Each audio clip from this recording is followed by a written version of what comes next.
e nós vamos conversar com a cientista política e professora da PUC de São Paulo e da Escola de Sociologia e Política de São Paulo, Rosimere Segurado. Bom dia, Rosimere. Depois clicar no sininho. Bom dia a você. Rosimere, você fica sabendo... só um momentinho aqui, porque eu deixei o canal aberto aqui com o som. Agora sim, Rosimere, bom dia. Bom dia a você, bom dia a todos os ouvintes. Rosimere, sem a CPI da Covid, uma semana curta por conta do feriado de 12 de outubro, o que chamou a atenção foi a movimentação política, já em torno ali das eleições de 2022. E depois de anunciar uma trégua para unir forças em torno do impeachment de Jair Bolsonaro, o presidenciável do PDT, Ciro Gomes, quebrou esse tal acordo de paz, atacando com teorias conspiratórias o ex-presidente Lula e também a ex-presidenta Dilma. O que se pode depreender dessa estratégia eleitoral agressiva, nesse caso específico que aconteceu nessa semana, inclusive com traços misóginos de Ciro Gomes? Rosimere. Bom, eu acho que, assim, no fundo é bastante lamentável quando se fala tanto na criação de uma frente ampla para derrotar o Bolsonaro, quando se fala em união das esquerdas, centro-esquerdas, né, para retomar o país que está aos escombros, que uma liderança política que eu considero importante no cenário nacional, como Ciro Gomes, tem uma postura como essa. Então, acho que é interessante, né, a gente pensar, primeiro, uma postura misógina e machista. E por que misógina e machista? Acho que a misoginia é quando alguém tem uma aversão quase que doentia à mulher, né?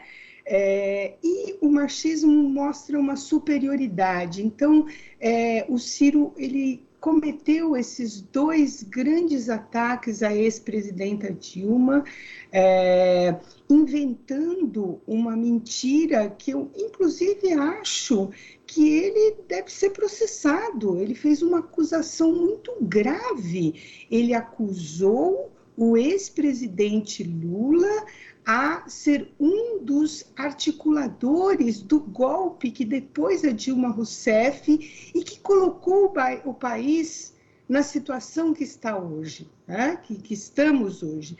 É bem importante lembrar que o golpe, né, a ex-presidenta Dilma, a prisão por 580 dias do ex-presidente Lula eram parte deste golpe, das elites do país. E o que o Ciro Gomes faz é referendar isso, né? Então, eu fico tentando entender a estratégia do Ciro, porque parece uma estratégia, né, difícil, e consigo entender mais ou menos assim. O Ciro, ele quer ocupar o lugar da direita de qualquer forma, porque ele acha que ele conseguiria pegar os votos daqueles que não vão votar no Bolsonaro, só que essa guinada à direita, ela tem um preço, né? Ela tem um preço muito grande, que é manter o país, né, nesse caos que nós estamos vivendo, que só interessa à extrema-direita, né? A elite que continua depositando seus dinheiros fora do Brasil, como o ministro Paulo Guedes, como o presidente do Banco Central, enriquecendo enquanto a população come osso e carcaça de frango. É isso que o Ciro Gomes não está olhando. O Ciro Gomes parece aquele menino mimado que quando está perdendo o jogo, né, acaba o jogo para ele, não sabe fazer um jogo político. E aí, um breve histórico do Ciro Gomes. O que o Ciro Gomes construiu até hoje? O Ciro Gomes não construiu um partido político, uma organização. É muito interessante porque ele ataca aqueles que dedicaram a sua vida na construção de um projeto para o país. É uma pessoa inteligente, extremamente inteligente, é uma pessoa competente, com uma visão econômica, mas ele a usa não para agregar forças ao lado dele, junto com ele, para colocarmos o país novamente nos trilhos. O Ciro, ele é um desagregador, ele sempre foi. E o que esperar de uma pessoa que teve a votação que teve no primeiro turno de 2018, né? E no lugar de se unir aos esforços das forças progressistas, que ainda era possível derrotar e impedir Bolsonaro de chegar ao poder, ele viaja para fora do país. Ou seja, demonstrando que ele não tem compromisso, que ele não tem uma responsabilidade política para com o povo brasileiro. Então, é assim que eu vejo, né, a postura do Ciro. Lamento muito, profundamente, e queria dizer aqui que o Ciro hoje está no PDT, né, um partido que tem uma história importantíssima para o Brasil, e eu tenho lembrado muito uma das lideranças mais importantes do PDT, que era Leonel Brizola. Leonel Brizola, em 1989, ele, claro que se via como o herdeiro legítimo do trabalhismo no Brasil, né? Porque tinha construído essa trajetória. Só que, em 1980, foi criado o Partido dos Trabalhadores, né? E foi um novo sopro para a política naquele momento. Quando Lula concorre, o que o Brizola vai fazer?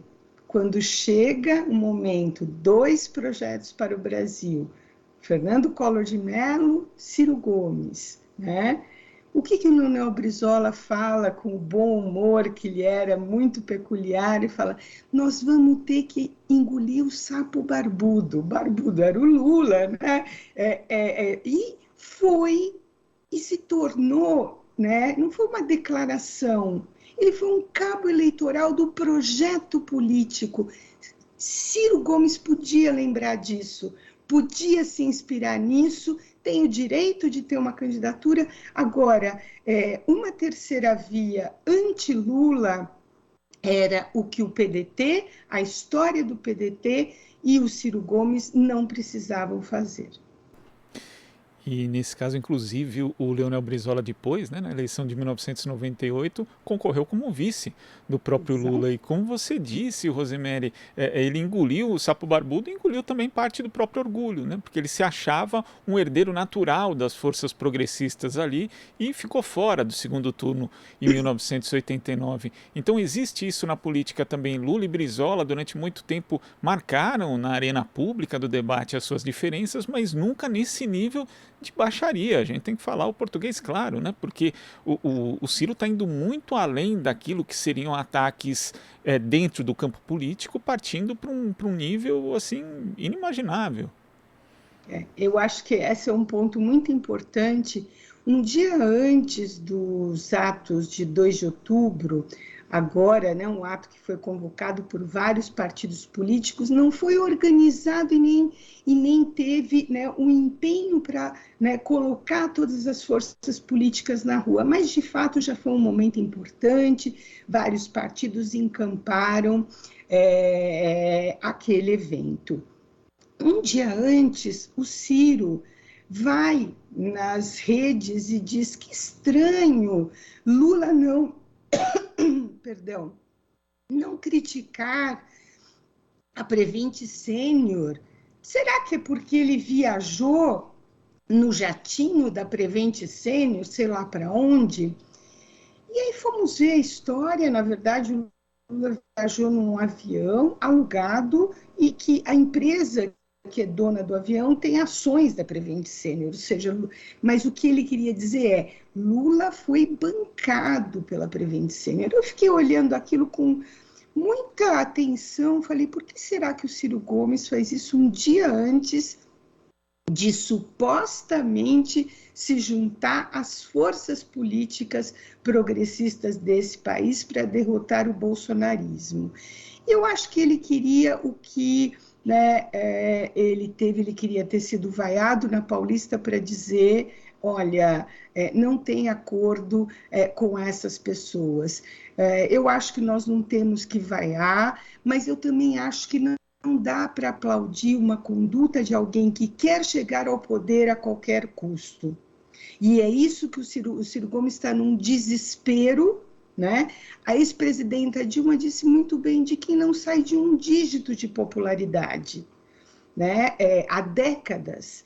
Então, eu acho que ele, no lugar de fazer isso, ele devia se dedicar, sim, né, a ampliar as forças políticas que querem derrotar o bolsonarismo e começar a traçar um projeto de reconstrução nacional, porque o nosso país está destruído por essas forças que estão aí, e não ficar fazendo provocações, e não ficar tentando ser a terceira via, que ele não vai conseguir ser, porque ele tem muitos desafetos, porque ele não representa esta terceira via, que não consegue ter um lugar no cenário político atual.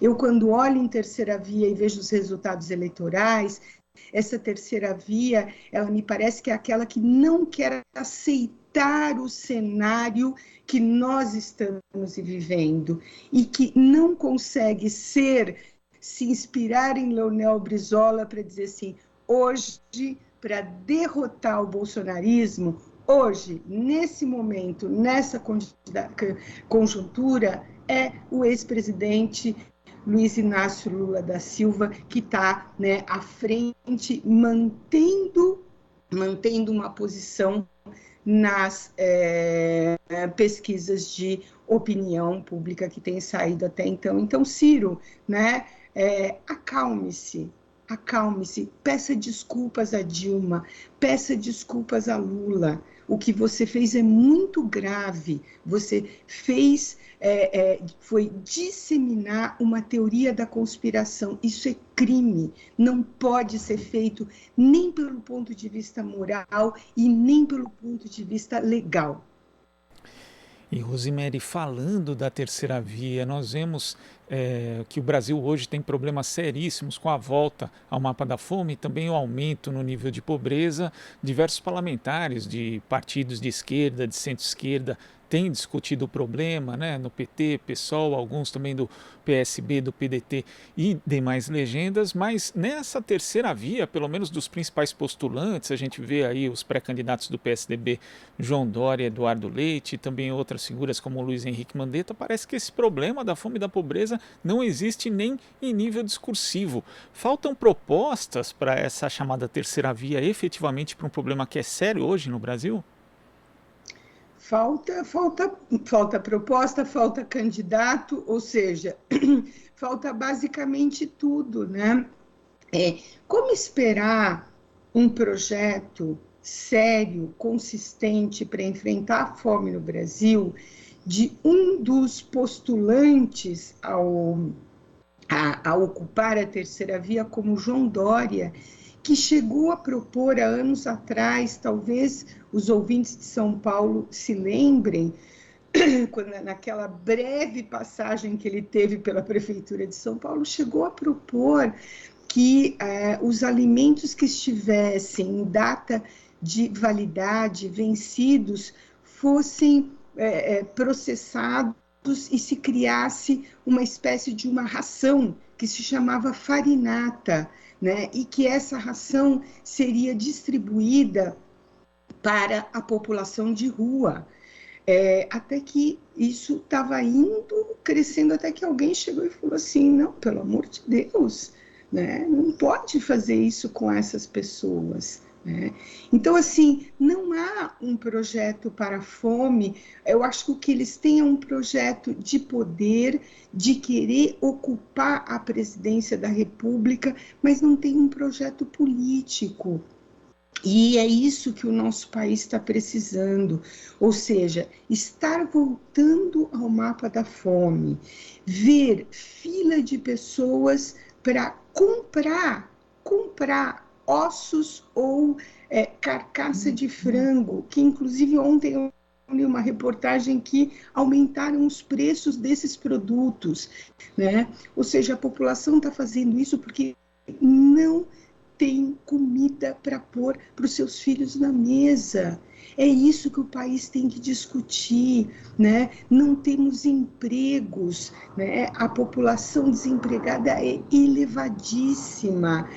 Então, eu acho que assim, esse projeto de reconstrução para o Brasil tem que colocar isso como prioridade zero. Nós não podemos ter um país que é um dos maiores produtores de alimentos do mundo com uma fome crescente. E mais, essa fome só não é maior porque existem muitas organizações da sociedade civil, existem muitas iniciativas importantes que estão se mobilizando, demonstrando a solidariedade ao povo para poder ajudar essas famílias. Então, iniciativas como a do padre Júlio Lancelotti, que são incríveis de se ver, emocionantes, as cozinhas solidárias do MTST e tantas outras iniciativas. Então, me parece que um candidato à presidência da República que tem um compromisso com o seu povo deveria chamar essas iniciativas, né, reunir essas pessoas e começar a pensar desde já como vamos fazer para acabar com o flagelo da fome no nosso país. Não tenho ouvido nenhuma palavra sobre isso dos postulantes à terceira via. E essa é uma questão emergencial, porque quem está com fome agora. Não pode esperar os resultados das eleições de 2022. Então, existem ações, inclusive alguns deles que estão no governo como Dória, que têm condições de fazer muito mais do que tem sido feito, mas também, né, de fazer um planejamento, um plano mais a médio e longo prazo para enfrentamento da fome no nosso país. Rosemary, eu queria agradecer a sua participação aqui no Jornal Brasil Atual. Um ótimo final de semana e até a próxima. Muito obrigada, um ótimo final de semana a você também e a todos que nos ouvem. Bom dia. Bom dia. Conversamos aqui com a cientista política, professora da PUC e da Escola de Sociologia e Política de São Paulo, Rosemary Segurado. Você está ouvindo Jornal Brasil Atual. As notícias que os outros não dão.